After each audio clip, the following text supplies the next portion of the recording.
slowly passing an orphan's home one Bien, day. buenas noches. Estamos muy I contentos stopped de for comenzar just este episodio que es a el little número while 7 de nuestro podcast. to Y también watch the estamos muy children contentos play porque tenemos una invitada que inaugura el capítulo alone. invitadas o invitados, A porque así boy que was es standing inédito, digamos, lo habíamos hecho siempre con Manuel Coloma, when I pero en asked este her caso why. eh, te invitamos con la esperanza de armar una buena conversación. Sabemos que te gusta el cine, así que nuestra invitada se llama Constanza Michelson, ya todos la conocen. Ella es psicoanalista, es colega también, psicóloga, eh, y también escritora, ya desde el 2015 que está muy productiva en términos de libros. eh, Hacer la noche, Nostalgia del desastre el año pasado. Y hay como 5 libros, después tú nos corriges. Y también es editora de la revista digital Barbarie, ¿ah? Para los que quieran también una revista cultural, de crítica cultural, bien interesante. Y también es creadora de contenidos de un podcast que se llama Operación Daisy. Así que algo de experiencia tiene Constanza en los podcasts, más que nosotros probablemente, quizás, que estamos en el número 7 recién. Así que feliz de tenerte acá junto con Manuel, pues, Constanza. Así que te doy la bienvenida. eh, y bueno, vamos a comenzar. Voy a dar algunos datitos de estructura. Te damos la bienvenida, te saludamos y después voy a dar unos elementos de la película, así más técnicos, y después nos vamos con tu percepción de la película, la percepción de Manuel, la mía, y al final hacemos una discusión entre los tres y eso lo hacemos así básicamente para evitar problemas de audio, de que se interpongan las voces, en fin, que a veces por ahí cuando no tenemos tantos medios técnicos ni micrófonos como para que los audios no se saturen o no se escuchen. Así que es básicamente para respetar el medio técnico. Así que Constancia, bienvenida. Estamos muy contentos de tenerte. No, bueno, hola Miguel, hola Manuel, muchas gracias. Medio que yo me invité, porque la verdad es que yo lo escuché y dije, oye, qué bueno, lo cité en mi podcast, cité en su podcast, así que esta invitación nació un poco de eso y además a comentar una película que me encanta, que es buenísima, así que nada, gracias. Perfecto, Manuel. Hola, hola. Gracias, Constanza. Gracias por tu presencia. Bueno, altas expectativas hoy día entonces para comentar esta película que está bastante buena, tiene mucho para poder decirse. Así que, bueno, empezamos un poco con la estructura que tú comentabas, Miguel, ¿no? Perfecto, voy a dar simplemente la película que no hemos dicho cuál es. Se llama Tenemos que hablar de Kevin. We Need to Talk About Kevin. Es una película que está en Movie y creo que también está en YouTube. Una película del 2011. Aclaramos siempre a la gente que nos escucha que nosotros aquí hablamos con spoiler, contamos todo, contamos nuestra lectura, pero también contamos los aspectos que la película probablemente vaya ocultando. Así que para los que no han visto la película y quieran tener la experiencia de ir descubriendo, en fin, aspectos de la trama, bueno, tienen que hacer una pausa y volver después. Aquí lo contamos todo. Esta es una película del 2011, pero nos pareció interesante con Manuel quizás discutirla contigo, Connie, por las distintas aristas que se plantean. Y también porque la directora, que se llama Lime Ramsey, hace poquito, en mayo, estrenó una película que se llama Be My Love, ¿ah? Que es a partir de una novela que fue bastante conocida de una escritora que se llama Ariana Harvitz, una escritora argentina, y que su primera novela fue Matate Amor, así como dicen los argentinos, marcan el acento en otra parte. Y esa película, o sea, ese libro fue comprado los derechos por Scorsese y esta directora fue la que la llevó a la pantalla. Se estrenó en Cannes, ahora en mayo recién, con opiniones divididas. Entonces, bueno, es como su quinta, sexta película. Así que va a estar interesante. Es una película que probablemente vamos a discutir cuando llegue. Esta era algo así como su segunda película. Ella no ha hecho tantas películas, es una directora escocesa. Esta película está filmada en Estados Unidos. Y bueno, tiene las actuaciones de Tilda Swinton con John Reilly y Ezra Miller. Son los principales actores. La música es de Johnny Greenwood, que es el compositor que hace música incidental, digamos, no tiene temas muy claros. Nosotros vamos probablemente a elegir un tema de la banda sonora que no es de Greenwood. Ahí estamos buscando cuál, así que vamos a dar los datos en otro momento. Y bueno, la película se estrenó en 2011 y le fue bastante bien. Tuvo premios sobre todo a la actuación de Tilda Swinton. Así que eso es la parte como más general del film. Y bueno, sin entrar así como en los detalles formales, básicamente son eso. Y bueno, vámonos al fondo y te escuchamos, Constanza. ¿Qué te pareció a ti? ¿Qué aristas quieres destacar? En fin, y después vamos a ir armando la conversación. Bien. Oye, hay un montón de cosas en esta película, es difícil elegir, pero se me ocurrió lo primero escuchándote cuando dijiste lo del spoiler. Yo creo que esta película califica como la serie de adolescencia donde no importan los spoilers porque tiene la estructura de tragedia griega, parte con el final. Ya sabes, el final está escrito desde el principio, no hay salida, no hay redención, se sabe, hay el crimen, el culpable, ya está. Es interesante pensar la estructura de una obra, ¿sí? Cuyo final ya está escrito. ¿Qué es lo que se puede decir entonces, ¿no? O cuánto se puede soportar además ver algo que no tiene salida, que ya sabes que no tiene salida. En adolescencia pasa lo mismo, yo creo que todo lo desesperante que hay en la serie, como está filmada, es precisamente esta estructura de que no hay salida. Y aquí también hay algo de eso yo pensaba un poco como, bueno, esta mujer, la protagonista Eva, es como una subjetividad sitiada, así, en el Mm. ruido, ¿no? Toda la primera parte es puro ruido, ruido, ruido, la guagua llora, los taladros, es ruido por todas partes. Eso me ocurrió con lo primero que dijiste, lo del spoiler, así que no hay spoiler, ¿no? Se entiende que aquí hubo de estos tiroteos en un colegio, el protagonista, el hijo de Eva, es quien es el asesino, y eso ya se sabe desde las primeras imágenes más o menos.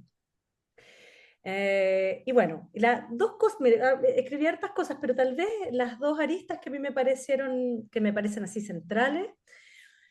La primera va a ser con un poco de trampa, la otra no, pero la trampa de la primera es que en la novela, y esto lo encontré leyendo a otra, precisamente a una escritora argentina armenia, que toma esto, que en la película no está, algunos dicen que hay algunos como detalles visuales que te dan a entender eso, pero hay que ser muy experto para entender que Eva es descendiente armenia, y que entiendo que en la novela eso está más presente. Mm.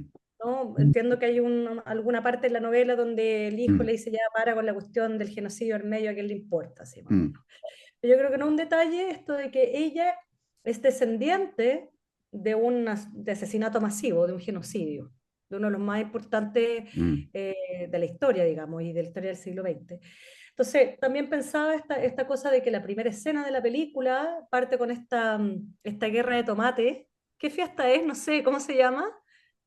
Como Eh, la tomatina, creo, una fiesta como Como española, valenciana. ¿no? Sí, Sí. tengo la impresión, sí. Bueno, esta primera escena donde hay una especie de presagio, ¿no? Así de la sangre y los cuerpos la orgía, me parece a mí, entre Ujú. la orgía y el asesinato masivo y la sangre, y también una visualidad que tiene elementos religiosos, ¿no? A ella la toman como si fuera una especie de Cristo en la cruz, ella está en una especie de éxtasis también, y,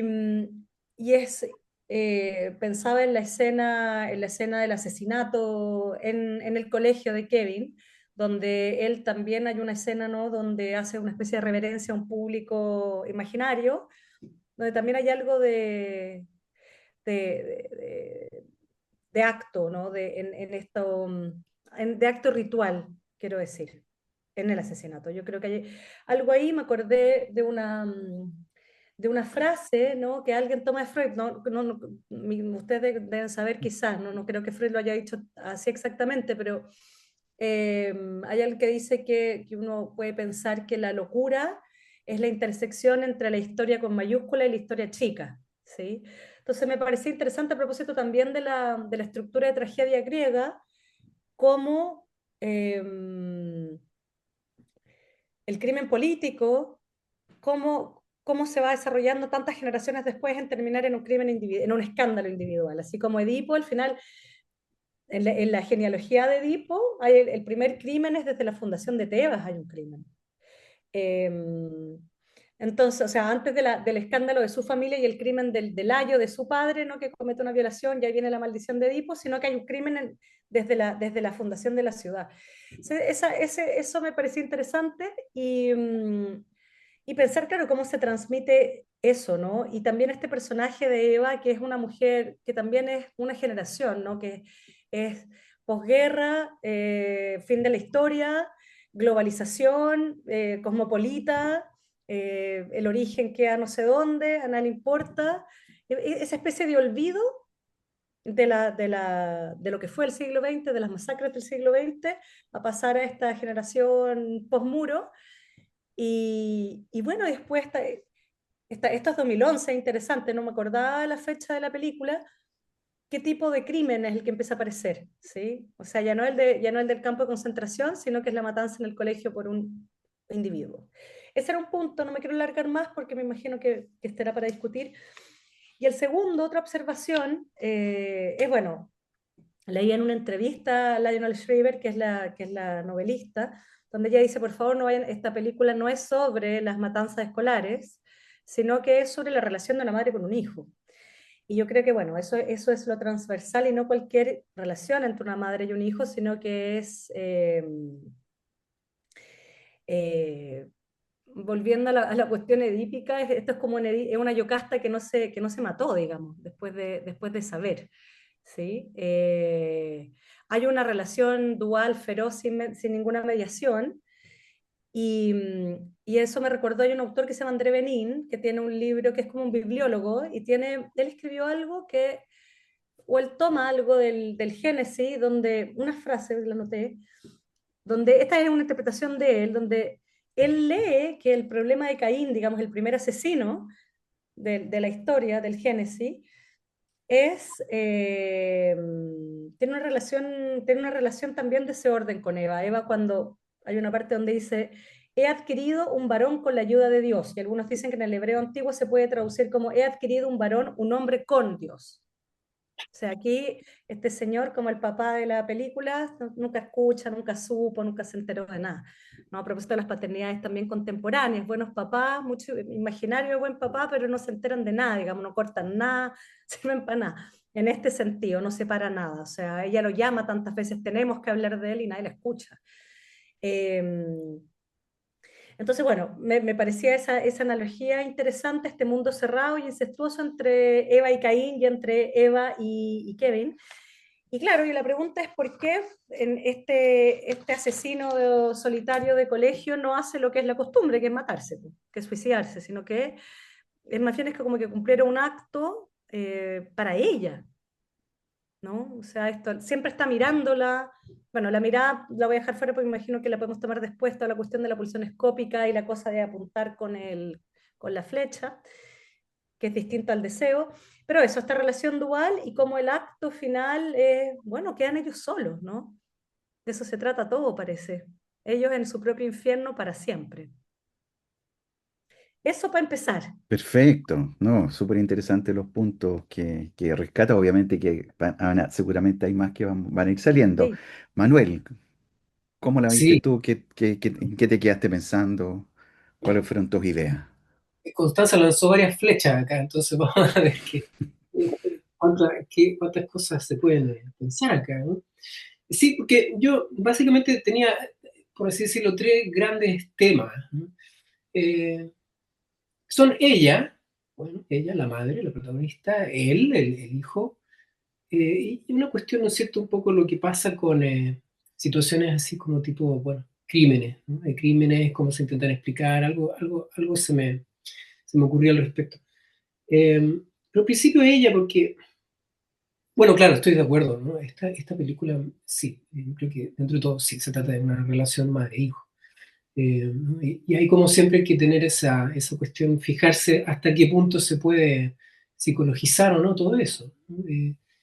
Al parecer dentro de lo que pude averiguar un poco respecto a la novela, ¿no es cierto? La autora también trata de pensar este tema entre lo que es innato o lo que puede ser producto del ambiente, ¿no? Entonces, claro, la cuestión ambiental hace pensar en si acá hay una cuestión que tiene que ver con cuán querido era ese niño, ¿no es cierto? Porque en el fondo es una de las cosas que sí en la película se muestran bastante, ¿no? De que es la complicación de la maternidad y de la maternidad con este niño, el hecho de que este niño y la hija que tienen después, ¿no es cierto?, el matrimonio, llegan en momentos y contextos muy diferentes también, ¿no? Ocupan un lugar muy diferente para ella. Eh, pero yo creo que a mí me parece que uno puede ver algo que va más allá también de ella como madre, ¿no es cierto? Y que creo que ahí coincide un poco con lo que decía Constanza a propósito de que la película tiene dentro de la narrativa visual, va arrojando algo que si bien, claro, no lo dice, o tal vez el espectador puede llegar a conclusiones e ir también estableciendo conexiones entre imágenes que al principio iban siendo medio inconexas, después, ¿no es cierto?, se va armando como con más claridad. Eh, que es la cuestión de cómo van surgiendo las manchas, todo lo que tiene que ver con lo manchado. Y cómo pareciera que efectivamente el color rojo es como una especie de leitmotiv de la vida de esta mujer.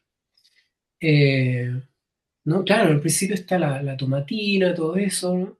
Después le pintan la casa, la relación con Kevin es todo el tiempo, ¿no? Con lo que este niño le mancha, ¿no? Está la caca, ¿no es cierto? Como, sí, bueno, como forma, puede pensarse como forma de agresividad, ¿no? De ataque, pero en el fondo, ¿no es cierto? Esa cuestión como de, de, de ser manchada, de ser enlodada también, de ser enmierdada. Y ahí, claro, tal vez hay una cuestión que no es un lenguaje que se ocupe mucho hoy en día, ¿no? Pero que podría ponerse bajo un poco que Connie mencionó la pulsión, ¿no? Bajo la gramática pulsional, que algo le pasa a ella, ¿no? Si uno se fija bien en detalle, que pareciera que logra hacerse odiar. Y no se sabe muy bien por qué. Ni ella tampoco lo sabe, ¿no? Pero pareciera que a donde va o donde aparece tiene, ¿no es cierto?, gratuitamente, ¿no?, la recepción de algo odioso, ¿no? Versus lo que al parecer es la carrera profesional que ella tiene, ¿no? Que es una escritora y una escritora eso también está en la novela, un poco más desarrollado, ¿no? Una escritora de libros que tienen que ver con viajes, por eso la cuestión de los mapas en la habitación que ella se empieza a hacer y que este niño le estropea. Eh, ¿No? Y que parece que, claro, como que son libros de viaje, ¿no? Y que ella los propone muy del lado como para cierto tipo de entretención, ¿no es cierto? O sea, también hay algo que tiene que ver como con transmitir algo así como una cierta idea de pasarlo bien, de una cierta felicidad, de una cuestión, ¿no es cierto?, como de a qué lugares ir para disfrutar, en fin. Y eso también me parece que Kevin lo atrapa, a él lo atrapa mucho también eso, y parece que es lo que él detesta, ¿no? Es como que detestara la felicidad de su madre. Entonces, me parece que si uno sigue esa línea, ahí la cosa empieza a ir un poco más allá de ser solamente que es la mamá que siente culpabilidad porque no puede querer a su hijo, y al parecer las cosas que va mostrando el hijo podrían tener que ver con eso, y en la medida que mientras más se esfuerza, más odio recibe, digamos. Pero efectivamente sí, no lo quiere mucho, ¿no? Ella sabe también eso, ¿no? Eh, o sea, esa cuestión está. Y sin embargo, claro, también es una historia de amor, sobre todo de Kevin hacia ella, ¿no? Es una cuestión como de mostrarle efectivamente todo el tiempo quién es, qué hace y qué le hace a ella y qué reacción espera también de parte de ella, ¿no? Pero me parece que eso lo dejo hasta ahí, ¿no? Puede seguirse la pista un poco por el lado de esta ¿no?, la aparición de las manchas, lo que la mancha, el odio que recibe, hacerse mierdar. Una cuestión que es muy llamativa de eso, a mí me parece importante. Y Oye, perdona que te interrumpa, pero quizás ahí la imagen me hace pensar esto, parte ella como en una especie de crucifixión en la tomatina. sí, exactamente, y claro, sí. Y ahí eso también se me ocurrió a propósito que lo que decías, ¿no es cierto?, de esta esta especie de, ¿no es cierto?, que siempre es complicado plantear las herencias históricas, ¿no? A propósito, algo estábamos hablando de un problema de las herencias, ¿no? Pero la herencia histórica también es muy difícil de plantear, porque fíjate que si fuese así, habría que de alguna manera decir de que, claro, de que ella carga con una culpabilidad, y una culpabilidad que no tiene nada que ver con ella. ¿De qué Esa es la manera? tragedia. Esa es la Claro, tragedia. claro, pero ¿de qué manera? ¿De qué manera ella forma parte de una historia que es, bueno, sumamente amplia, ¿no es cierto?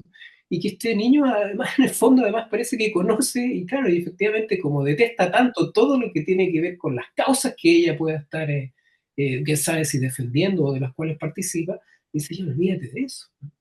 Sí, no deja de haber una cuestión donde Kevin es, por así decirlo, algo que se le muestra a ella de una manera, ¿no es cierto?, muy, de un lado muy desconocido. Y fíjate que también, y eso se logra muy bien en la película, en la actuación, ¿no? Hay una cuestión de esa permanente perplejidad que ella tiene, ¿no? Una perplejidad un poco ensimismada también, ¿no? Es cierto que ella intenta que se hable del tema y al parecer se siente que no es muy escuchada porque no se ve también lo que este niño hace, ¿no? Un niño que sabe muy bien cómo moverse en ese sentido. Pero al mismo tiempo tampoco pareciera como que hubiese una angustia muy profunda que la llevara, ¿no es cierto?, a preocuparse de otra manera que no sea esa cuestión, insisto, así me ensimismada, ¿no?, un poco perpleja. Eh, y ahí donde lo conecto con lo que creo un poco, o lo que yo al menos logré rescatar o ver como un rasgo que me pareció importante en Kevin, ¿no? Que, claro, me acordaba, ahora que mencionaste con él también lo de la serie Adolescencia, claro, es como, este chico también actúa tan bien, ¿no? Que es como, uno ve a cualquier adolescente ahora y ya lo ves, es una especie de psicópata, digamos, así como, tienen esa cosa bueno, tan difícil, ¿no?, que pueden tomar a veces. Pero es la cuestión de Robin Hood, el cuento y la identificación que al parecer tiene con el personaje. ¿Por qué? Yo creo que ahí también está, ¿no es cierto?, cómo se podría pensar de que lo que le ocurre a él tiene que de alguna manera estar conectado con algo que pasa con ella. Si no, claro, ahí viene todo el problema herencia, de nuevo, ¿te fijas? O una cuestión innata. O que algo innato hereda, ¿te fijas?, por el hecho de que no sabemos muy bien de qué manera, de qué osmosis misteriosa sabe de que la mamá no lo quiere. ¿Sí? Pero, ¿qué es lo que pasa que me llama la atención con lo de Robin Hood? Porque, al menos la película lo que muestra es que al parecer este niño lo descubre en ese momento en que él está enfermo. Y que sea una actuación o no de parte de él, que sí, la capacidad de actuar es muy relevante en él. Y estoy también totalmente de acuerdo en que el asesinato tiene una cuestión teatral, lo que hace, ¿no? Eh, pero es uno de los pocos momentos, al parecer, de lo que recuerdan, que él empieza a tratar bien a su madre, ¿no? Y le agradece el cariño que ella le demuestra al cuidar. Eh, Más aún no me acuerdo bien si ya había ocurrido lo del brazo, ¿no? De que la mamá le quiere el brazo a Kevin, ¿no es cierto? Parece que ya había ocurrido, ¿no? Sí. Sí, vino después, ¿no? Claro, ¿no? Entonces, claro, está enfermo y le lee el libro, ¿no? Le cuenta la historia de Robin Hood. Parece que eso, ¿no?, tiene un impacto en él y de ahí empieza la cuestión de la flecha, ¿no es cierto? La única actividad que parece, ¿no es cierto?, de alguna manera disfrutar. Eh, Disfrutarla un poco más genuinamente con todo lo que va a tener. Pero ¿qué es lo que siempre se sabe o se dice de Robin Hood, ¿no? Es un tipo que hace lo que hace por el bien, ¿no? Se supone. Esa es la idea, ¿no es cierto? Eso es lo que siempre se rescata de la figura de él. A mí me da la impresión de que con tanto odio que tiene Kevin, lo que él está tratando de hacer es algo, es de convertirse en lo que podría ser bueno para su madre, lo que podría ser visto como algo bueno para él. Y más aún en el sentido de que ella viene de un mundo de letras, de historias, ¿no?, de cuentos, es ella la que le cuenta ese cuento, ¿no? ¿no? Y a propósito de que, claro, él está buscando ser el protagonista principal de algo que esta mujer pueda ver.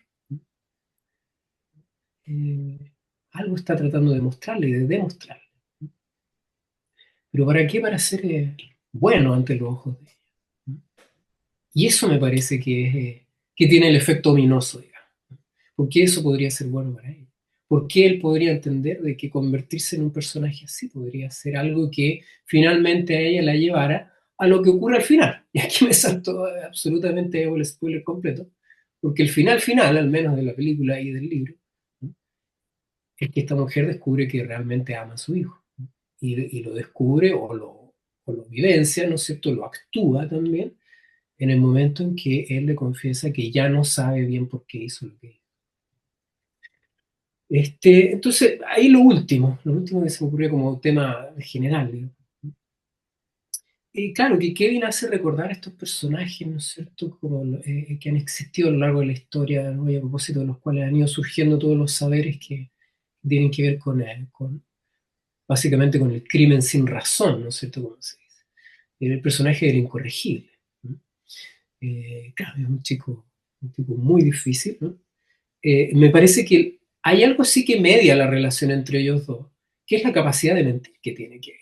O sea, él sabe muy bien cómo moverse, qué decir, qué mostrar ante algunos, qué mostrar ante ella, qué trucos hacerle a ella, digamos, para esperar lo que sea que podría esperar, algún tipo de reacción, incluso aunque sea una reacción de rabia, como cuando le quiebra el brazo, digamos, producto del empujón que le da. Voy a lo siguiente, claro, situaciones así que han ocurrido varias veces, ¿no es cierto? Los tiroteos, en fin, siempre se busca darle una explicación. Y para darle una explicación nos lanzamos a la historia. Y se hace la historia del criminal para demostrar la vieja hipótesis, ¿no es cierto?, de el criminal ya se parecía al crimen que iba a cometer. Es decir, se le historiza, se le intenta. Y en este caso, bueno, hay algo que sí funciona por ese lado, porque a mí me parece que ahí está la dimensión teatral que tiene el acto, el asesinato que lleva a cabo. Toda esa preparación, la cuestión de cerrar las puertas, ¿no? Ocupar el arco y flecha para asesinar a estos chicos y al parecer algún profesor, algún empleado por ahí del colegio, ¿no? Eh, bueno, como la película muestra también, la salida que hace cuando ya le abren las puertas y sale él y es como una estrella, digamos, ¿no es cierto? Ahí, ¿no? Está todo el mundo esperando su salida. Eh, entonces, me parece que en ese sentido es un acto que no deja de entrar y aquí ocupando un poco categorías que a lo mejor son más difíciles o serían más difíciles como de desarrollar, pero sigue teniendo algo de acting out, como se le dice, ¿no? Más que de solo un pasaje al acto, ¿no? ¿Por qué? Porque hay una cuestión, ¿no es cierto?, pensada, planificada, que forma parte de toda una serie de cosas que han venido ocurriendo en la historia de su vida. Este, pero me parece que el asunto entra, digamos, en esa problemática, ¿no?, de los crímenes sin razón, que para poder explicarlo, bueno, hay que contar toda la historia, ¿no? Hay que recopilar toda la historia. Así que, bueno, esas eran las tres temáticas generales. Ya. Estuvo, Sí, estuvo, estuvo largo, estuvo largo. bueno, Sí, bueno, ya lo han dicho casi todo, digamos, así que yo lo voy a organizar como un poco estas ideas o cómo lo rescato yo, digamos, la película, a partir de la película, básicamente, como de la estructura de la película, y de ahí voy a ir sacando algunos temas iniciales, ¿ah? Porque en realidad da para harto y para harto intercambio también. Fíjate que yo no estaría tan de acuerdo en que la película nos cuenta todo al principio, ¿ah? Yo creo que efectivamente, si bien tanto el libro como la película, el libro es del 2001 por ahí, el de Rivet, de esta mujer, que es bien polémica, una mujer como que es media anti-woke, como que, bueno, ha tenido algunas, yo no la conozco mucho, y el libro tampoco, pero lo estuve mirando así como por encimita, y es un epistolario. Perdona, yo creo que antes de que se hablara el woke, me imagino, no he leído su anti-wokeismo, pero debe serlo porque se la funaron hace muchos años atrás, porque hizo una fiesta de gorros mexicanos y la Mm. acusaron de apropiación cultural, así que dije, ya está estupendo. Me imagino, Sí. Y deduzco que quizá de ahí en adelante no le gustó mucho ese Claro. lenguaje. hay algo ahí, mira, yo creo que ella, o sea, ella escribe el libro como cartas, por eso se llama Tenemos que hablar de Kevin, que son cartas dirigidas a su esposo. ¿Ah? Ese es el interlocutor. ¿Ah? Tenemos que hablar de Kevin para Franklin, digamos, Mm. su marido, y la estructura, digamos, de la secuencia del libro se parece a la secuencia de la película, pero el desarrollo obviamente cambia y se saca muchos personajes y se omiten ciertos temas. Obviamente es una adaptación y obviamente cuando el productor compra los derechos, hace lo que quiere con el libro. En ese caso, bueno, hicieron un montón de cambios, no es epistolar, digamos, y eh, la película no está construida para alguien, diríamos, o para el marido. La película está construida para ella, creo yo. La película está construida para que ella entienda su producto, que ella entienda, por eso que la pregunta final es, ¿por qué lo hiciste, digamos, un poco? Que ella entienda cómo es posible, aunque tenía algunas señales muy sutiles, algunas no tanto, que esto haya terminado así. Eh, el final va un poco en ese punto. Pero la película intencionalmente sustrae la matanza total, diríamos. Nos muestran vestigios, ¿no es cierto? Nos muestran estas cortinas que se baten. Efectivamente, hay una superposición de ruidos donde uno, si uno sabe ya lo que pasó, va a escuchar ruidos como de niños o de jóvenes como corriendo, que se supone que es la matanza, pero también va a escuchar otro ruido en la regadera, o sea, hay una superposición bien inteligente de distintas capas de sonido que uno obviamente no entiende al principio, y lo único que uno ve es como una cortina que se bate, y después la ve a ella limpiando la casa con rojo, la ve como tomando medicamentos. Entonces, el relato está construido, la estructura que toma la película es de un relato fragmentado.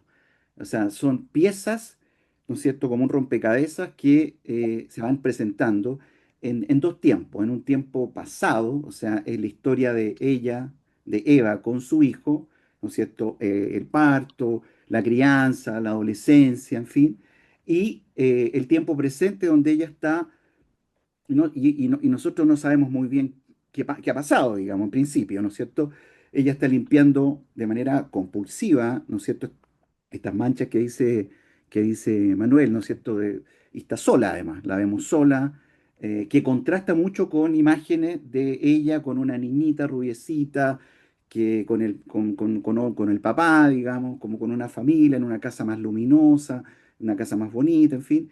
Eh, entonces hay un contraste permanente, o sea, es una fragmentación que se va armando y el espectador tiene que comenzar, diríamos, a armar de qué se trata todo esto, o sea, por qué ella está ahí, por qué está sola, qué le pasó con Kevin, en fin, yo creo que así se presenta un poco la película. Y el libro también se presenta parecido en el sentido de que uno tampoco sabe al principio qué es lo que tenemos que hablar con Kevin, digamos. O sea, de a poco se va sabiendo un poco qué sería lo que tengo que hablar. Y además ella cuando está escribiendo como que ignora que el marido está muerto. Entonces, de alguna manera el libro revela al final que el marido está muerto y no solamente está muerto, ha sido asesinado por Kevin. ¿Ya? O sea, que es algo, no solamente una matanza escolar, sino que también hay un tema familiar. ¿Ya? Y el libro se escribe como en el 2001, posterior a las famosas matanzas de Columbine, ¿no es cierto? De estas matanzas escolares que fueron tan mediáticas, que hubo un documental, que también se han hecho películas, en fin, de estos adolescentes jóvenes psicopáticos que matan, ¿no es cierto? Y todavía sí, lo siguen haciendo en colegios, ya chicos jóvenes de 16 años, 15 años. eh, la película es del 2011, o sea, ha pasado harta agua bajo el puente, pero la directora, efectivamente, a pesar de que uno podría suponer que ya se sabe todo lo que va a contar, un espectador que se siente y la ve por primera vez no tiene muy claro qué sería lo que pasa. Hay indicadores, la llaman, ella tiene que salir corriendo, pero son indicadores confusos porque la vemos en una situación como de pidiendo pega, así como en una oficina un poco de turismo, pero media rasca, digamos, pero también la vemos a ella después en una oficina mucho más rica, donde ella tiene más gente, más elegante, entonces uno dice, bueno, ¿qué le pasó a esta señora que de ser como la jefa, digamos, terminó pidiendo pega y sacando fotocopias? O sea, acá hay algo terrible. La vemos limpiando este rojo, este rojo, este rojo, teniendo estos recuerdos de esta fiesta que tú decías, Connie, de los tomates. eh, y claro, entonces las imágenes son un poquito, diríamos, contradictorias en principio, porque son dos tiempos, el pasado de ella y el presente. Entonces, ¿cuál es mi hipótesis? ¿Ah? ¿Cuál es mi hipótesis? Yo creo que ella está intentando ser mamá, está intentando ocupar el lugar de madre. ¿Ah? Yo creo que ella, toda la película, tanto en la infancia como en el presente, intenta ocupar ese lugar. Porque ser madre no es solamente dar vida, no sé qué es tener qué es un parto, por así decir, sino que es darle significado a la vida. ¿Ya? Entonces, yo creo que esa parte de darle significado a la vida, que es clave para que el hijo, digamos, o el producto de esa vida no caiga en un sinsentido absoluto, es una cuestión que tiene que darse en la relación, ¿no es cierto?, madre-hijo, pero una relación madre-hijo que no está simplemente, no es una diada, digamos, participan, por lo menos sabemos desde el psicoanálisis que participan más elementos, uno habla de una estructura, participa el padre, el falo, en fin, el objeto, ¿va? O sea, participan más cosas para que eso efectivamente funcione de cierta manera, ¿ya? De cierta manera en el sentido de cierta estructura, ¿no? Un neurótico, un psicótico, un psicópata eventualmente. Entonces, si la película no se plantea así, en el sentido de explicarnos qué pasó, bueno, ella se está tratando de explicar qué me pasó a mí, qué me pasó a mí con este niño, que terminó de la manera en que terminó, ¿ah? Convertido en un monstruo. ¿Ah? Y uno se empieza a enterar de esto por las reacciones de la gente, que le pegan, que la humillan, que ella anda como escondida, que la mira, que toda la ciudad la mira, o el pueblito donde ella vive, que le rayan, ¿no es cierto?, la casa, que le manchan el auto. O sea, ella es despreciada, diríamos, ¿ah? Por la comunidad. Y sin embargo, como tú bien dices, Connie, es curioso que no se fue, se quedó ahí como exponiéndose, diríamos, al sacrificio, exponiéndose a, al Sí. escarnio público, digamos. ¿Ah? Entonces, es curioso esa posición de ella, pero bueno, ahí quizás después podríamos ver por qué o cuál es la hipótesis. La película no nos dice todo, digamos, pero nos entrega elementos. Pero yo pienso que lo más importante es que ella intenta, a través de los recuerdos, a través de repasar la vida, con esta relación con Kevin, figurarse es lo que no anduvo bien. ¿Ah? Y ahí vemos un poco la estructura también de esta película, porque esta película y esta directora no apunta al realismo social. O sea, es más bien onírica, hay un énfasis más bien en el montaje, o sea, saca el elemento, diríamos, de la explicación grande, así como la culpa es el capitalismo, la culpa es el bullying, te fijas, la culpa es la sociedad contemporánea, la culpa de estos niños es el sistema, o sea, todo eso, si bien puede participar, de manera deliberada, ¿no es cierto? Yo creo que la escritora y la directora lo sustraen, lo sustraen. ¿Ah? A propósito de esto que tú decías de la cosa de los armenios, porque efectivamente en el libro algo se dice, la película casi no lo menciona, solamente sabemos algo por el apellido de ella, que es un apellido no americano, obviamente. ¿Ah? Es como, se llama Eva no sé cuánto, como un apellido Y larguísimo hay que una uno música, perdón, hay una música que ella escucha así como, no sé si folclórica, que uno entendería que es como por allá. pudiera ser que, claro, remite, pero nunca nos dicen nada de sus orígenes.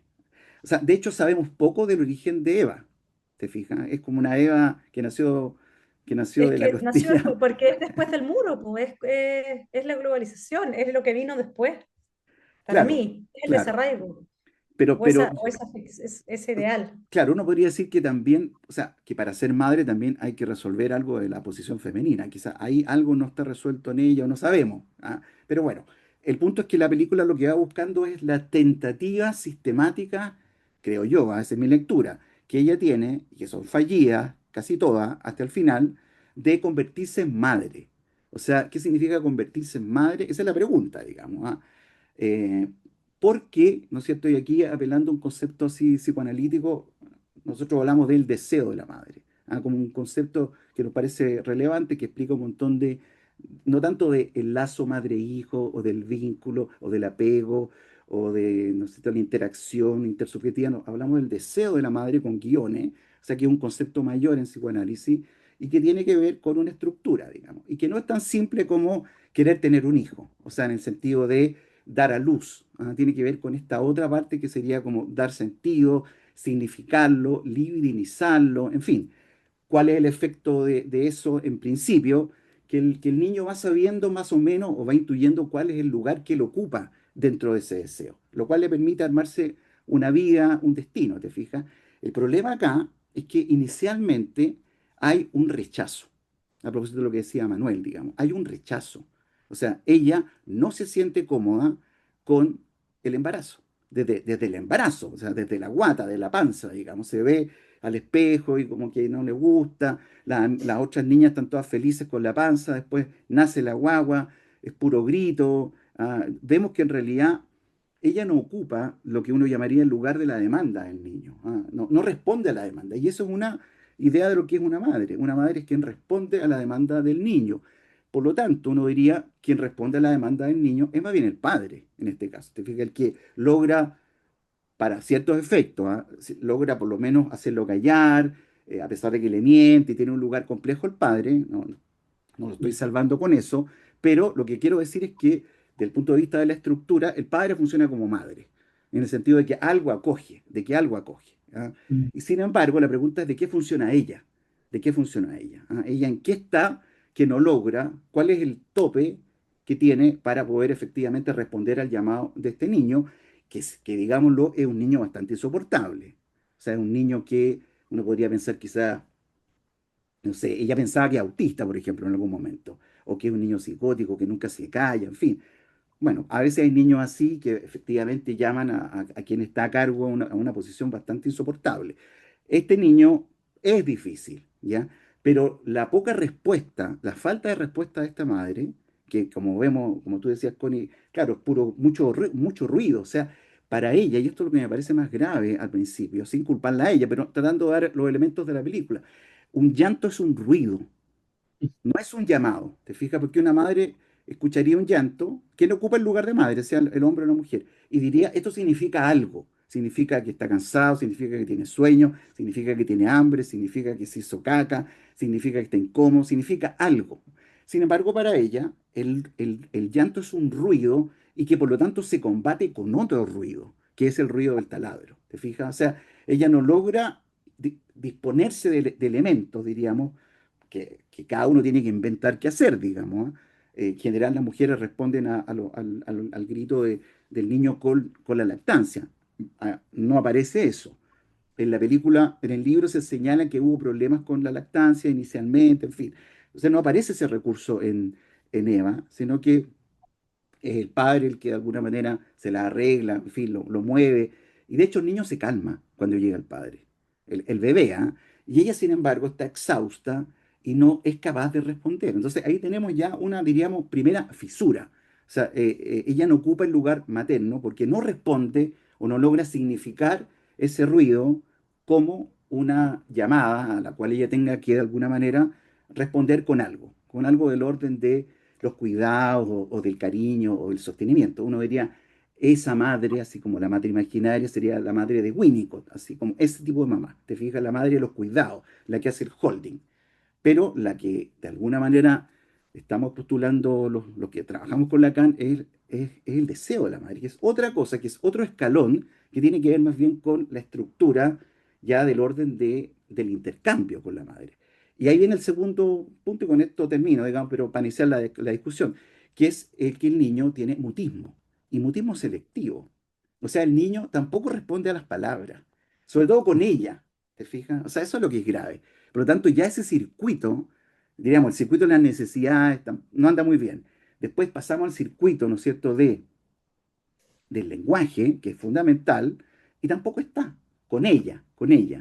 Y hay mutismo selectivo, o sea, y ella lo lleva al médico y le calmaría que le dijeran que es autista, pero el médico le dice, no, es un maldito niño, y algo así le dice, como ocupa esa palabra, ¿te fijas? No le dice autista, digamos. Entonces, no tiene el nombre de enfermo este niño. No es un enfermo. Está dentro de todo bien, por así decir, a pesar de... Entonces, ahí hay también un segundo, diríamos, fracaso, el fracaso del intercambio simbólico. Y el tercer fracaso, y con esto me callo, digamos, es el fracaso en el control de esfínter, ¿ah? Que tiene en Copresi este niñito. ¿Ah? Grandecito, ya debería, ¿no es cierto?, haber controlado esfínter, y sin embargo ya tiene como 6 7 años y sigue con pañales, con lo cual ya estamos, que este niño no ha entrado en la dialéctica del don. A propósito de lo que alguna vez trabajamos, Manuel, y trabajaste en tu libro, la dialéctica del don, o sea, del intercambio. Las S funcionan como intercambio, ¿te fijas? Y este niño no intercambia eso. Y se contiene, se contiene, se contiene, se contiene, y solo logra superar el intercambio, o solo logra parar la encopresis cuando arma un lazo perverso con la madre a propósito de la cicatriz. O sea, cuando tiene el control de la madre. Porque a partir de esa cicatriz, él le va a decir, tú hiciste algo verdadero en un momento libre. Esto es lo más verdadero que hiciste. ¿Por qué? Porque lo más verdadero de esta madre, inconfesable, y que es un cierto tabú, ¿no es cierto?, para cualquier mujer o cualquier madre, es rechazo a mi hijo.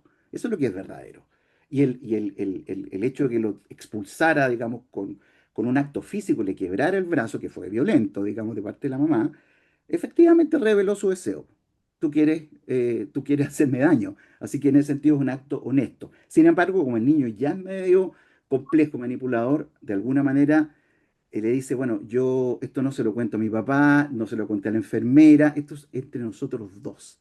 Y ahí se establece la típica cosa del perverso clandestino, de esto es entre tú y yo.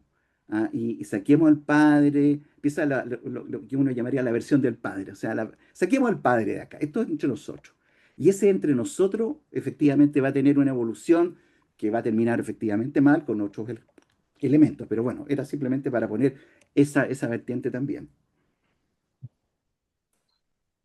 Ahí, Hagamos me toca. intercambio ahora, pues ya Ya, estamos sí, con las cartas en la mesa, digamos. ya, pues. No, bueno, y pensaba esto, o sea, yo no sé si es que él no controla esfínter, porque él, bueno, cuando ya es un niño muy grande, incluso la mamá lo está mudando, antes de que lo tire lejos y le quiebre el brazo, eh, él pone cara de placer también. O sea, que la pregunta es si acaso efectivamente no controla o él decide cuándo y decide cómo. Y cuando, claro, aparece este secreto entre los dos donde él le dice, por fin hiciste algo verdadero, que es golpearme, o sea, demostrar que, claro, que no me quieres. Yo creo que ahí justamente está un poco el asunto en Kevin, que es que él siempre sabe, él sabe cuando la mamá le empieza a explicar cómo se hacen las guaguas y la Ujú. semillita, no sé, qué, él ya sabe, ya sabe mucho más, él sabe, ¿no? Él sabe todo. Es decir, tiene esa crueldad un poco perversa, ¿no? Que sin velos no puede hacer metáfora, no puede ficcionar algo de la realidad, o sea, ve y hace ver a los demás, ¿no? Porque a mí, bueno, no sé, a mi modo de ver, eh, para mí la cuestión de esta mujer, el tiempo que representa, ¿no? La viajera, los libros de viaje, los libros de la buena vida, son los 90 no sé, son caída al muro. Por eso creo que es tan clave la cuestión de dónde viene, digamos, que viene de la historia del siglo XX, ¿no? De la historia con mayúscula. Y después viene este tiempo que, bueno, no, si no hay más historia, hay libros de viaje, todos somos de todas partes, el desarraigo. Y todo el problema acá es que no se puede arraigar, digamos, no está disponible a la maternidad, no quiere, ¿no? De partida es él, el padre parece que el que quiere tener un hijo ya no quiere. Eh, bueno, como Exacto, Miguel dice, claro. O sea, esto no de puede... hecho, de hecho el padre le dice, ¿por qué no tenemos un hijo para que no viajes tanto? O sea, ella está efectivamente en la circulación de los viajes, pero diríamos, ahí está Eva la mujer, no la madre, Eva la mujer, que está en esa. Y entonces el tipo, el papá, Franklin, es una mujer cercana a los 40, en fin, que lo pasa bastante bien viajando, que sabemos lo que hace, en fin, este ritual de la tomatina y las guías, y le va bien, escribe libros más o menos famosos, tiene una tremenda oficina. Claramente, su deseo de madre está bastante, digamos, en la profundidad, y es este papá el que le dice, bueno, para que no viajes de repente, ¿por qué no? ¿Cómo te anclo un poco? ella Hola, finalmente acepta, Y la pero saca del, perdón, y la saca de la ciudad y se la lleva al exactamente. suburbio, es decir, está toda pero esa ahí felicidad. hay un punto, perdona. Hay un punto porque curiosamente también no hay un choque entre ellos. No hay un choque de que ella quisiera de todas maneras seguir sosteniendo esa vida que tiene versus, ¿no es cierto?, lo que él le propone. Por otra parte, también, a modo de dato, eso no está, no aparece tanto en la película, aunque también muestran imágenes del pasado. Pero al parecer ya llevan un buen tiempo casados cuando deciden tener a Kevin. Es decir, ha pasado bastante tiempo ya, ¿no? Y por lo tanto han tenido toda una vida, digamos, de un matrimonio sin hijos. Yo quiero agregar algo para irme para el tema, a lo que iba la cosa armenia y todo, y el, después de la historia, es que yo creo que aquí todo el problema es dónde se sitúa el mal. Y Kevin aquí les viene a recordar a todos, oye, como ninguna relación está garantizada, digamos. Bueno, es como esto que dice la Elizabeth Rudinesco de la perversión como la figura maldita, que tiene algo masoquista también, que está dispuesto a representar el mal, incluso en contra de sí mismo, aunque pague el precio, con tal de mostrar algo. Y además tiene, de nuevo, ocupa el lugar como mítico de, bueno, un poco es un chivo expiatorio el perverso también. Que luego ella toma ese lugar, digamos, cuando le tiran pintura roja y es la despreciada de la ciudad. Pero yo pensaba, ¿qué pasó justamente después de la historia que hicimos con el mal? ¿Qué pasó con el mal? Bueno, vino Hannah Arendt que habló, dijo, bueno, no sé qué, la banalidad del mal. Ya se van a acabar los nazis, pero hay una cosa que no se va a acabar, una fórmula del mal. Por eso me parece tan interesante que ella sea esta figura intermedia, la viajera, digamos, la que se benefició de la globalización, pero que sea descendiente de víctimas de un genocidio, o sea, que es de lo más arraigado del mundo, son los nacionalismos fuertes. Y por otro lado, que el hijo, ¿no?, haga una matanza masiva sin sentido, o que el sentido de esto también me parece interesante, que es cuál es el punto, le pregunto en una parte la mamá, a propósito de otra cosa, no me acuerdo qué había hecho, Kevin. Pregunta, ¿cuál es el punto? El punto es que no hay punto, que no hay sentido. Eh, que el sentido perverso también, Sí, pero ¿no? también, pero un poco para lo que tal vez decía algo de Manuel, porque a mí me entró la duda, efectivamente, esa matanza totalmente planificada, esto no fue un acto Sí. espontáneo, ¿no es cierto? Y no fue en cualquier momento, por lo menos la No es película un no, impulso, no es un Es es un un impulso. proyecto, La es un película proyecto. no lo plantea como un impulso, sino que esto es un proyecto que él viene desarrollando en algún momento. Y hay una imagen que es bien potente, cuando a él le regalan el arco y la flecha, ¿no es cierto? A propósito de Robin Hood, que es un héroe para hacer el bien, diríamos, en principio, que le roba a los malos, etcétera, etcétera. Ese es como el Robin Hood, digamos. Él no hace nada de eso por ese lado, pero son significantes maternos que lo conectan, yo diría, con una especie de sustituto de la caca, digamos, ¿ah? En el sentido de que la caca tiene que ver con, Disparar, con sí. disparar, tiene que ver con que yo hago lo que quiero, tiene que ver con no me regulo por las normas sociales, yo cago donde quiero, ¿te fijas? Y cuando quiero, ¿me entiendes? En ese Dejo la... sentido, claro, en ese sentido ahí hay un, diríamos, hay un patrón un poquito más de mi, yo me guío Pero por mi Miguel, propia ley.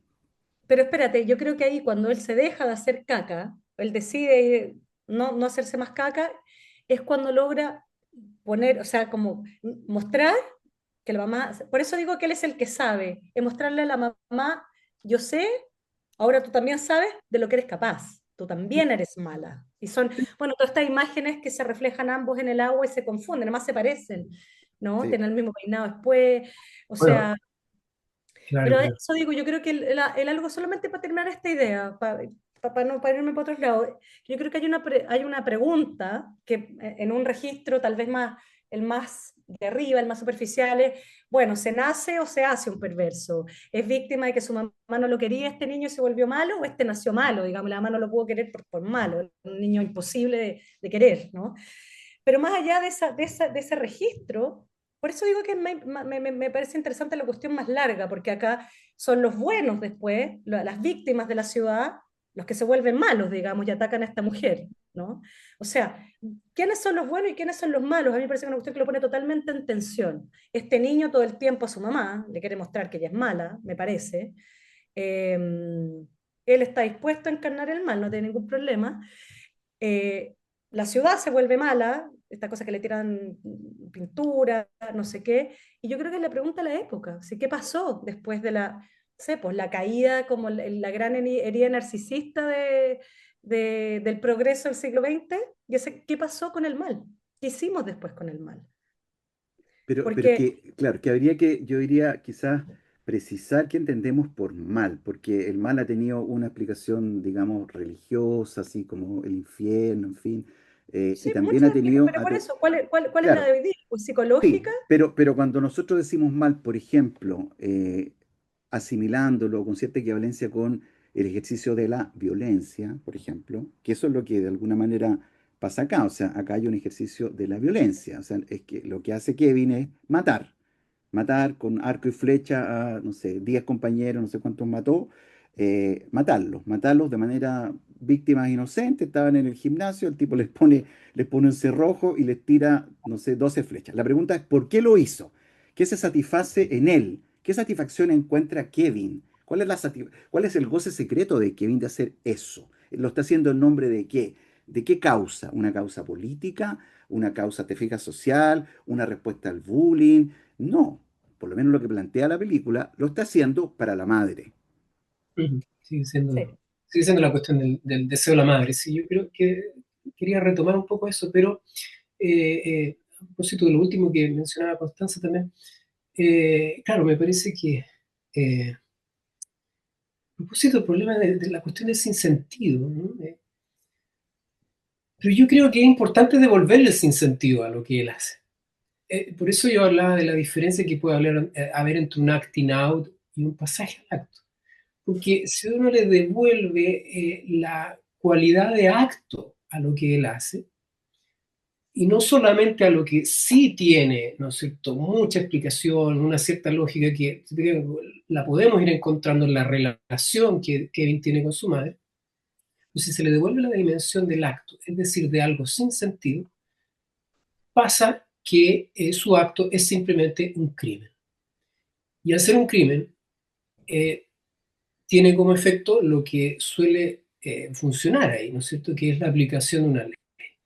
Cuando se aplica una ley sobre él, es decir, un castigo, viene en él la posibilidad de decir, parece que sabía lo que estaba haciendo, pero ya no tanto. Ahora tengo miedo. ¿No es cierto? Le dice a la madre, ¿acaso no sabes cómo son esos lugares a los que me van a enviar? Y ahí recién, ¿no? Un poco parecido a la escena de cuando está enfermo. Por eso es que yo decía, sabemos hasta qué punto eso es una actuación o no. Me parece que cuando algo se debilita en él, tiene cierta capacidad también de conectar con algo que al mismo tiempo a Eva le empieza a ocurrir. Y aquí sí, para volver al punto, ¿no?, del deseo de la madre, yo creo que se me ha olvidado ese diálogo que tienen entre ellos cuando ella lo invita a cenar y él va con todas las actitudes muy, muy desagradables, siempre tiene una respuesta que la deja así, pero no. Pero cuando hablan y él le dice, ¿no? Porque están hablando de la gente gorda. Él está hablando de la gente gorda, ¿no es cierto?, que no le gustan o que no hacen dieta o que no comen sano o algo así. Y Kevin le dice, vaya, parece que puede ser bastante dura cuando quiere. Y ella le dice, y miren que lo dice, y él le dice, parece que lo saqué de alguna parte. Yo creo que ahí está, ¿te fijas? El jueguito que hay entre ellos, ¿no es cierto? Y como él a lo mejor, sí, le devuelve esa, llamémoslo así, esa maldad que a lo mejor hasta ese punto ella desconoce, pero que de alguna forma, claro, conecta con la dificultad que efectivamente tiene Oye, pero con eso algo justamente, de- Manuel, ¿sí? o sea que yo estoy de acuerdo contigo, cómo devolverle el sinsentido, no el sinsentido que él le da, porque me parece que el sinsentido en él es puro sentido, sí. Esa Mm, parte es como más perversa. Pero justamente yo creo la pregunta esta de qué hicimos, qué pasó con el mal, porque ya no eran los nazis, se supone que que esto es lo que decía Hannah Arendt, se van a ir los nazis, pero hay algo que no se va a ir, o que se llama banalidad del mal, y hasta cierto punto no es lo que pasa después, que yo creo que esa es la tensión que provoca la película, que uno no sabe decir, sí, la mamá no fue tan mala como para que el niño salga así, o sea, ¿quién tiene la culpa? Y uno dice, bueno, quizás nadie, o sea, Mm. eh, o lo deja abierto, deja el problema, es decir, es contra la psicología Por eso, del mal. a eso voy, Eso es lo que, eso. eso es lo que quiero decir. Es contra esa psicología del mal. Y por lo tanto, yo creo que, o sea, yo coincido contigo, cuando yo creo que algo se inscribe, igual que, ¿se acuerdan en adolescencia? Es cuando, bueno, en adolescencia se sabe, desde el capítulo 1, que es el protagonista, el asesino, el niño, pero algo, o sea, hay un video, se puede ver que él es, pero es solo al final que él dice, voy a decir que fui yo, digamos. Hay una especie de rectificación, se inscribe algo. Y acá yo creo que también hay, claro, cuando tiene miedo, ya se nota que le sacaron la mugre, ¿no? Está todo como tajeado, y además se va a ir a la cárcel de grandes porque cumple 18. Es que, o sea, viene la cuestión de la mayoría de edad. Yo creo que él ahí recién, o sea, es primera vez que acuérdense que él dice, el punto es que no hay punto, es que eso ni siquiera entra al campo del sentido, me parece, cuando duda, dice, ya no sé por qué. Al Ahí menos está, habrá algo así como un atisbo de pregunta, no claro. certeza. A lo que voy es que él era víctima del sentido, era víctima del exceso de sentido que tenía para todo lo que hacía. ¿Fija? Y de esa manera, ¿no es cierto?, devolverle el sinsentido a lo que hizo hace posible que haya un castigo para él, porque sencillamente entra en el orden de un crimen. Claro, Pero no está loco, no es un psicótico. exacto, así uno puede salir un Ah, poco de psicologizar todo el asunto, ¿fija?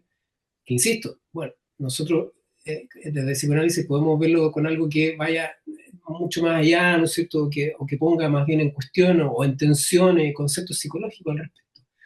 Pero yo creo que lo que sigue siendo algo donde se juega, ¿no es cierto?, eh, los dramas que muestra la película es, claro, ¿no es cierto?, cómo, de qué manera Kevin parece sí está representando por una parte la pregunta por el deseo de su madre, pero por otro lado, sin saberlo tal vez, tiene una respuesta, ¿no? Esa respuesta pasa por esa cuestión, ¿no?, eh, de algo que, claro, que antes de lo que él hace, es ciertamente la agresividad.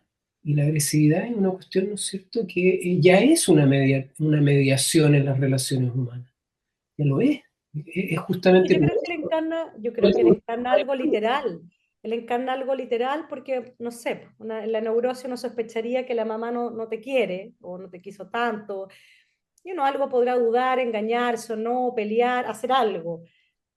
Pero para él es una certeza absoluta, no hay salida, quizá en una de esas ya lo pudo querer después, supongamos, ¿no? Podía haber una historia, pero Claro, no hay pero ni una posibilidad. el drama sigue siendo esta pregunta, ¿no? ¿Quién soy para el otro? Sí, pero yo creo que acá lo que hace el giro para ella y para él es el acto. Porque Sí, efectivamente el acto que, claro, uno diría, él lo tenía más o menos calculado, sabía lo que iba a hacer, compró todos los candados, etcétera, etcétera. Y lo que también señalaba tú al principio, Connie, o sea, efectivamente él no se esconde, sino que se expone. O sea, hay una cosa exhibicionista, digamos, ¿ah? Se entrega sin oponer ninguna resistencia. O sea, eso también estaba pensado. Y eso, de alguna manera, me parece a mí que lo que logra con ese acto es capturar la mirada de ella. O sea, aquí sí me tienes que mirar. Aquí no puedes evadir mirarme. Además, él lo sabe porque dice que la gente en Estados Unidos o en cualquier parte, después da como una entrevista, lo que mira es justamente este tipo de personalidades. O sea, si yo, si lo yo, dice. si yo subiera, Lo dice, sacara, sí. claro, si yo sacara un 7 en no sé qué, o un 10 en tal cosa, no le interesa a nadie. Pero este tipo de perfiles, toda la gente experimenta, digamos, una particular atracción, digamos, ¿ah? El Mira, éxito de los psicópatas en todas las series, digamos, siempre todas las series tienen que ver con, Ya, con, con pero ahí, psicópatas. Miguel, pues ahí hay una respuesta. ¿Qué hicimos con el mal, con la reflexión respecto del mal?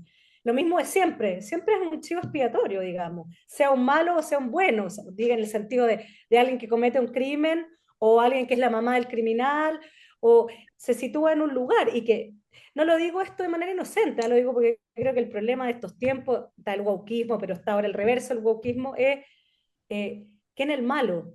Claro, pero es que para poder discernir quién es el malo necesitamos una ley. Necesitamos poner una ley en alguna parte, ¿te fijas? La pregunta es quién pone la ley, porque si yo en una guerra mato a gente, yo hoy día cometo un acto homicida, en fin, maté una, no sé, tiré una bomba y maté a 200.000 personas, tipo, no sé, Hiroshima, no, digamos, tiro la bomba atómica. No soy malo, estrictamente. Estoy bajo la ley de la guerra, digamos, y en la guerra, bueno, hay ciertas convenciones, en fin, y si no me matan a mí, o sea, si no mato yo, me van a matar a mí. O sea, Figura digamos, difícil, el eh, crimen de hay, guerra. hay un crimen de guerra, te fijas, claro, podrían haber crímenes de lesa humanidad dentro de la guerra, pero igual estamos en una guerra. O sea, la cuestión es qué ley sanciona el mal, te fijas, quién es malo, quién es bueno. En el caso de Kevin, él lo que justamente obtiene, y no había obtenido, da la impresión, Dale. con el crimen, es una ley. Una ley, digamos, en el sentido de que esto es un delito y que él comete un asesinato en masa y va a tener una condena, y por muy joven que sea, porque él eso lo hizo a los 16 años para evadir ciertas como ser considerado un menor, en fin, pero resulta que va a cumplir 18 y ya no le resulta tan fácil, digamos, evadir por ser menor de edad, sino que va a tener que asumir de manera mucho más radical y por no sabemos cuántos años la consecuencia de sus acciones. ¿Ah? Y en ese momento, en ese acto, para él introduce una vacilación. Y le pregunta a ella, bueno, ¿por qué lo hiciste? En fin, tú que lo sabes todo, a propósito que y él le dice, bueno, en realidad pensé que lo sabía todo, no sé si ahora estoy tan seguro. Y ahí vacila, porque se establece, ¿no es cierto?, una ley que, digamos, en este caso, es una ley penal, en fin, consensuada por la comunidad, que no está bien que entre una persona y mate a flechazo a nuestro hijo, digamos. Entonces no estamos de acuerdo con eso.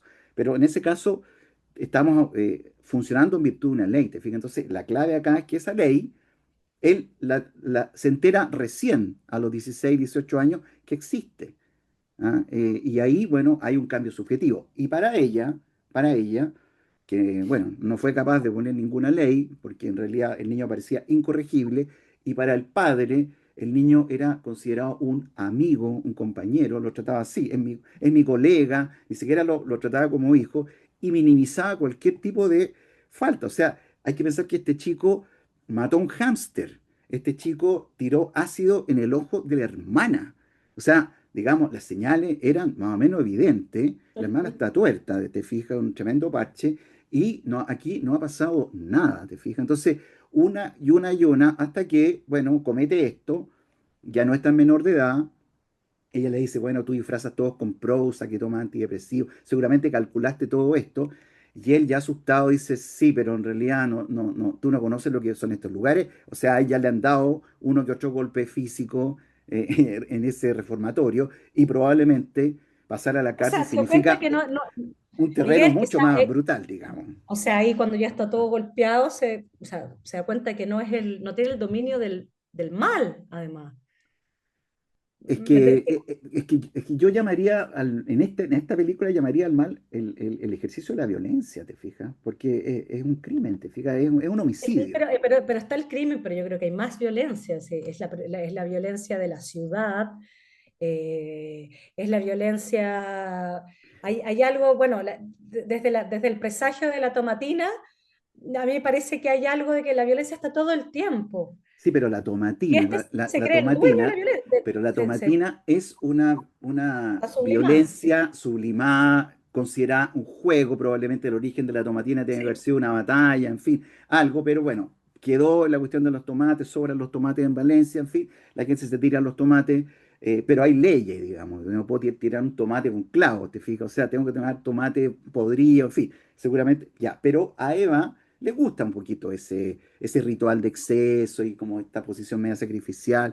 Ella tiene un goce ahí con eso, digamos, lo pasa bien, bañada en rojo. O sea, tiene, pero algo del orden de la sublimación, del orden de un ritual. O sea, aquí efectivamente hubo quizás violencia, no sé, alguna guerra que dio origen a esto, pero ya se sublimó. El problema con Kevin es que no, po. Él es directamente, él ni siquiera, él va y mata porque él considera que de esa manera, eso es la apuesta lo que yo veo en la película, obtenga la mirada de la madre. De esa manera, porque la pregunta es, ¿por qué mata a la hija y por qué mata al marido? O sea, porque, mata a su padre y mata a su hermana. O sea, Y eso lo hace antes de matar a todos, porque por último que mate a todos, digamos, ya. Pero no mata al padre, que dentro de todo fue una madre para él, y a su hermana que no le ha hecho nada, digamos, una chica simpática que tenía un No, no, hámster. Pero sin embargo, las mata igual. Entonces, ¿por qué las mata? Porque quiere quedarse solo con su madre. Uno eso. podría pensar que hay algo de eso, digamos. Sí, po. Dejarla a ella también sin nada, ¿no? Sin nada que poder recurrir. Pero pensaba a propósito también, fíjate, el compañero de trabajo que tiene después, ¿no? Que parece estar interesado en ella, ¿no? Pero ella no se da cuenta para nada de que el tipo la mira, ¿no? Y después lo único que obtiene, ¿no es cierto? Bueno, un tipo muy extremo, ¿no es cierto? En su reacción ante tal vez el rechazo de ella. Pero de nuevo la detesta, amigo. Pero ella está en el lugar de la expiación, digamos. O sea, ella está exponiéndose, ¿no es cierto?, porque las mujeres que le pegan son seguramente mamá de compañeros o sea, le mataron al hijo, te fijas, hay un tipo que llega con silla de ruedas y dice que está un poco mejor, la señora que se lo Ah, encuentra en el supermercado que le rompe los huevos, seguramente es una apoderada, o sea, efectivamente ella es la mamá del monstruo, te fijas, que bueno. mató a 9 personas, o 10, no sé cuánta gente mató. Entonces, evidentemente, ella se expone voluntariamente a la expiación. Se Pero se expone parece a poner la mucho, cara, ¿te fijas? sí, y eso lo entendemos después de que ya ha ocurrido el acto que hizo Kevin, pero se parece mucho a la actitud que ella adopta ante todas las cosas que Kevin le hace a ella. Algunas sí, pues otras no. Acuérdate que cuando Kevin se hace caca, ella en un momento va La y le y ahí está, empuja, y aparece una cosa de ella violenta, de tirarle, ¿no es cierto? Y y ahí es la muestra, única claro, que Yo estoy de acuerdo con que yo creo que el papá es el que le aguanta todo, ella está todo el tiempo contrariada, ella no, es como ser mamá por obligación, si esa es la... Ya, está y entre así los dos, ¿no es pasa que cierto? las mamás hacen estas cosas, juegan, le tiran la pelota al niño, le dicen, "Ya tiene que hablar, tiene que explicarle la semillita", pero todo sale mal, todo es una especie de... porque no lo No hay quiere. deseo, po, Porque hay no lo postura. quiere, porque lo rechaza. No, porque no lo O quiere. sea, ella quiere de Él alguna manera sabe. disfrazar su rechazo con una especie de arquitectura de juegos así medio automáticos, sin ninguna gracia, porque eso de tirarle la pelota, si uno quiere jugar con el hijo o con su hija, se la arregla y le tira, no la pelota, le tira ahí otra cosa, no sé. O sea, digamos, ella toma una especie de automatismo, una especie de robot, digamos, súper fome el juego por lo demás. El niño es particularmente raro también, pero ella no parece muy, digamos, creativa en buscar juegos. O sea, ella está haciendo, ya, odio a este niño. De hecho, él le dice, ella va a quedar embarazada, le dice, bueno, va a llegar otra niña. Yo no quiero otra hermana, le dice él. Y ella le dice, bueno, pero tú te vas a acostumbrar. Entonces le dice, es lo mismo que tú haces conmigo, tú no me quieres y estás acostumbrada simplemente. Y ella queda ahí porque efectivamente es la verdad. Entonces Ujú. ella, como no soporta, porque es un deseo difícil de digerir, rechazar a mi hijo, porque uno diría, bueno, esa es la verdad, lo rechazo, lo digo, rompo ese tabú. No sé, es difícil, digamos, hacerlo, ¿ah? O por último preguntarme por qué lo odio, en fin, no sé. Podría ser una pregunta subjetiva, alguien podría llegar a análisis diciendo, odio a mi hijo, le pego. De hecho, hay gente que llega así y no quiero hacerlo, sin embargo, me pasa eso. Te fijas, soy demasiado duro, en fin. Puede ser una pregunta subjetiva, ella no se la hace. Ella no se la hace, simplemente responde por, digamos, una suerte de maternaje medio falso, fome, desdivinizado, digamos, que no tiene ningún efecto en el niño. Mm. Solo después del acto, la vemos a ella ordenando la casa, planchándole la ropa, preparando la casa para un eventual retorno de este hijo monstruo a la casa, digamos, que no es la super casa que tenían, con un jardín precioso, una casa chiquitita, parece que hace muñeca, digamos, y además expuesta, digamos, a que la gente le tire cosas. Entonces ella está preparando ese hogar, diríamos, por primera vez, por el acto.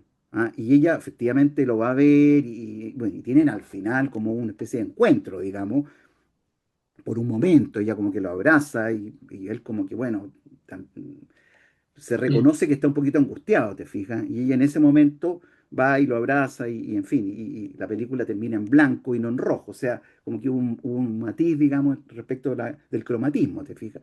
Que ya, no sabemos si eso significa algo, pero bueno, no es rojo al menos. ¿te fijas? Pero eso, claro, no lo supone porque el acto introdujo una modificación subjetiva en ambos, Sí.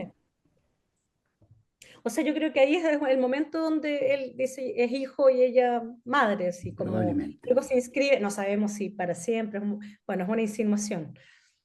Claro, o sea, él logra, lamentablemente, con ese acto, inscribirse en el campo Mm, del otro. O sí. sea, el acto es una tentativa de inscribirse en ese lugar. O sea, mírame, Bueno, y es mírame. primera vez que está dividido, ¿no? O sea, la cosa de que duda es la primera vez que está dividido. Exacto, de hecho, no, nada lo divide a este chico. O sea, antes de eso, todo lo tiene. Acuérdate, hay una Sabe escena que todo. lo pillan masturbándose, ¿te acuerdas?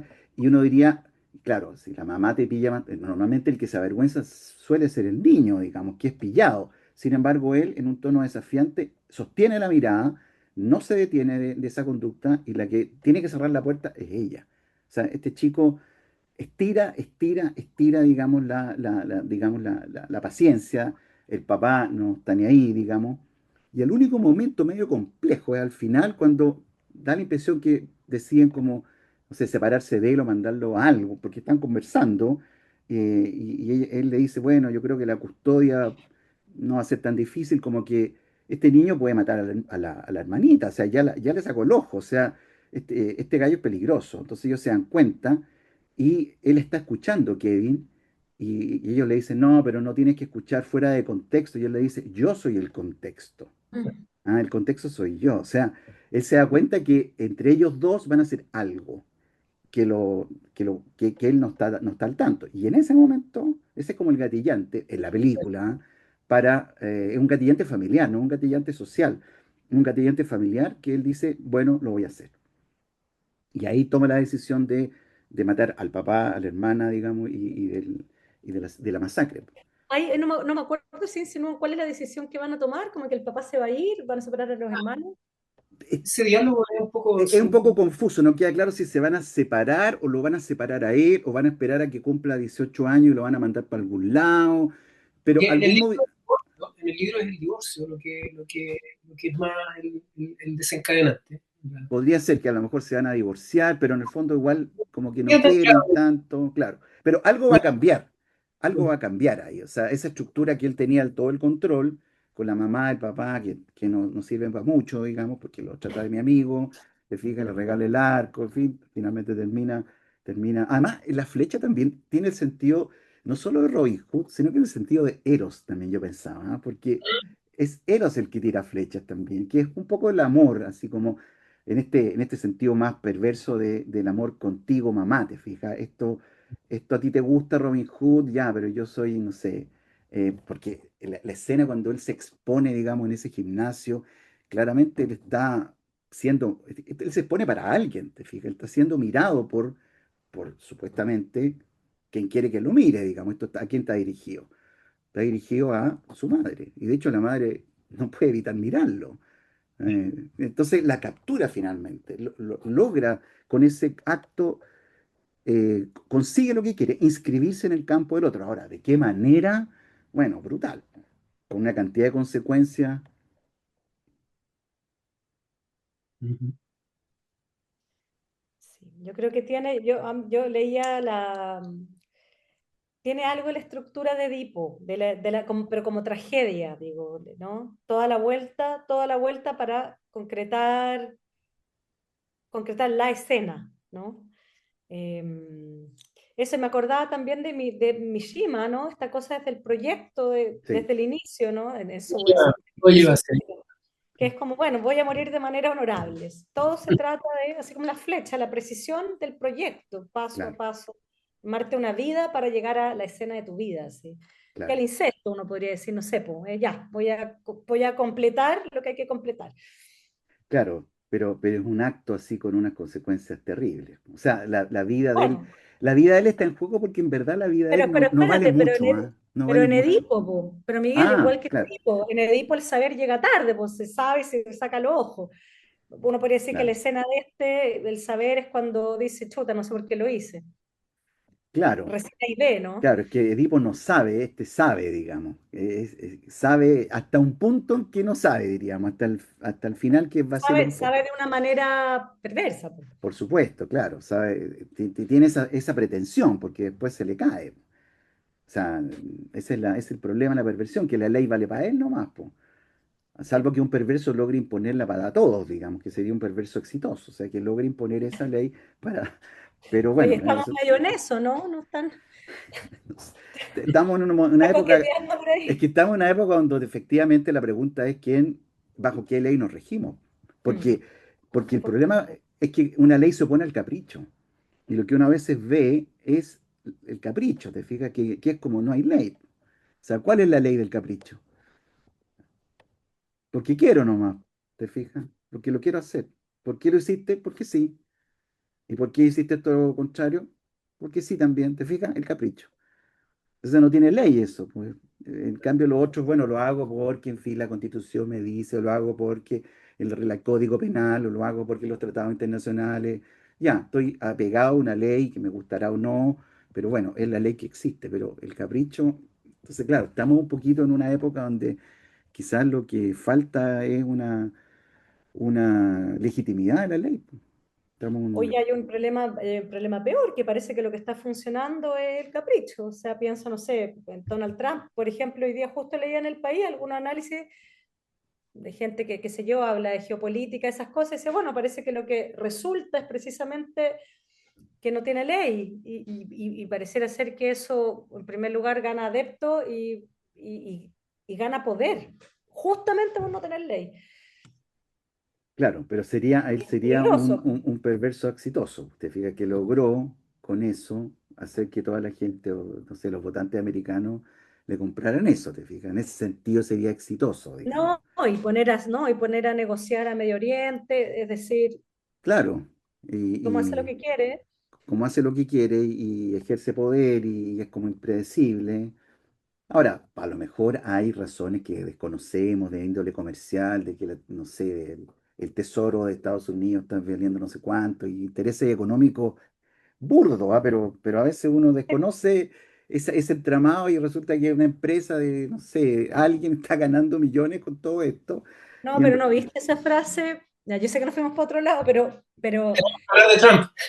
sí, no, pero yo creo que los neuróticos queremos creer que hay, que hay algo de sentido ahí, pero cuando estaba todo esto de si Estados Unidos se iba a meter o no a atacar a Irán, sí, una frase literal de Trump que dijo, ¿podría hacerlo o no podría hacerlo? Ni yo sé qué voy a hacer. eso es, claro, Y todo el mundo ahí.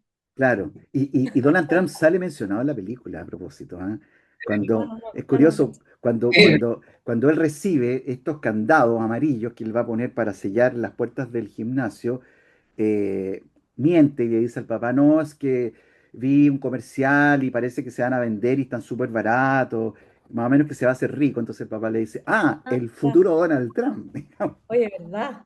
Le Un dice esa, psicópata. una Está anticipación buena. interesante. No estaba tan mal. Mira. Bueno, Está no bien. sé, ¿alguna idea final, Constanza, Manuel? No, no, bueno, hemos dicho un montón, no, no sé, yo creo que yo me quedo con quizá lo último que dijiste, ¿ah? La pregunta es hoy día quién pone la ley, que si la ley tiene sentido, si opera, qué pasa con eso, o qué, digamos. Yo creo que esa es un poco la angustia de tantos Claro, hoy. la ley del lenguaje operará, pero ¿quién la encarna? Ese es el problema también. ¿Quién encarna esa ley? Ahí están los semblantes, son más discutibles. Todo indica que son semblantes más autoritarios, ¿ah? Como movimiento, digamos. ¿Ah? Sí. Sí. La ley de hierro, diríamos.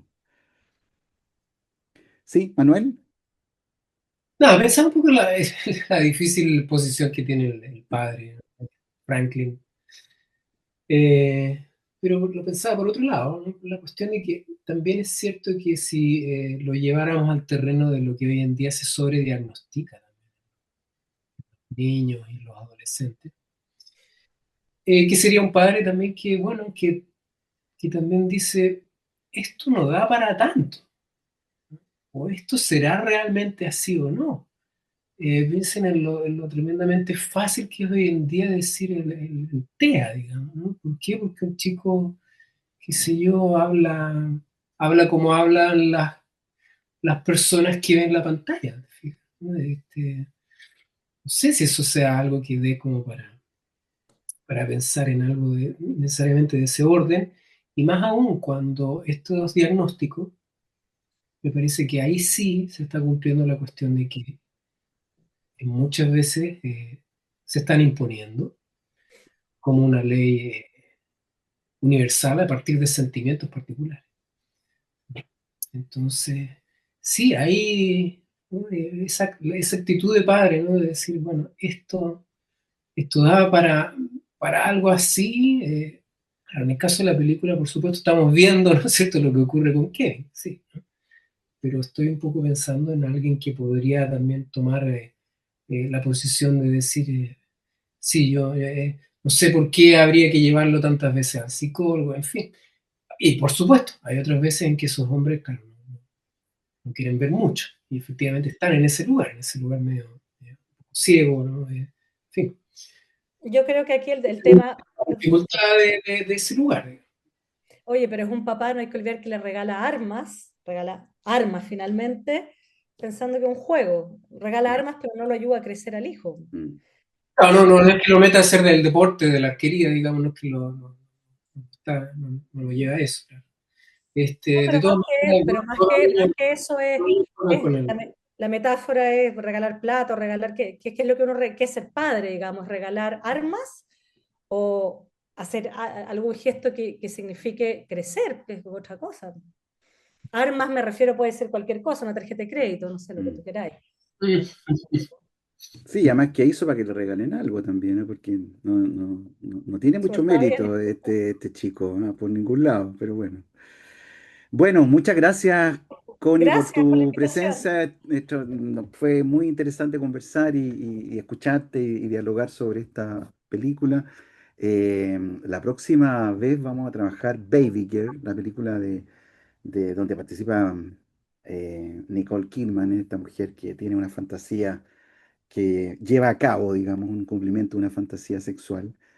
Bueno, que fue, o sea, no es tan buena película, pero tiene cosas creo que interesantes para discutir. Así que te invitamos a que lo puedas escuchar, Connie, si te interesa, y comentarlo en De algún todas otro maneras. momento y pedir agradecerte la participación y el buen momento que hemos pasado. También, Manuel, muchas gracias. Y el tema final, bueno, as yo lo tomé, lo estuve aquí mientras conversábamos, lo estuve buscando, es de slowly passing sale al final de la película es un tema que se llama Nobody an orphan's home Child, o sea, soy one hijo de day. nadie. Me gustó el título. ¿Ah? Y bueno, lo vamos I se, stopped se for está escuchando porque normalmente just terminamos los podcasts a con little un tema de la while banda sonora. Así que muchas gracias y El título. to sí, watch the Nobody children Child, play sí, hijo de nadie. Está bueno, ¿eh? alone. Hijo sin padre. Ya, pues A bueno, boy was Insisto, después de la standing historia. Historia. Ya, que estén sí, bien. cuídate, un when Chao. abrazo. I asked Chao, him Manuel, to nos Chao. vemos. Chao, come. chao. Nos vemos. Chao. He turned with eyes that could not see, and he began to cry.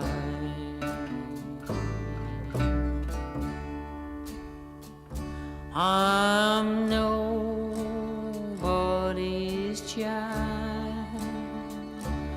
I'm nobody's child. Just like a flower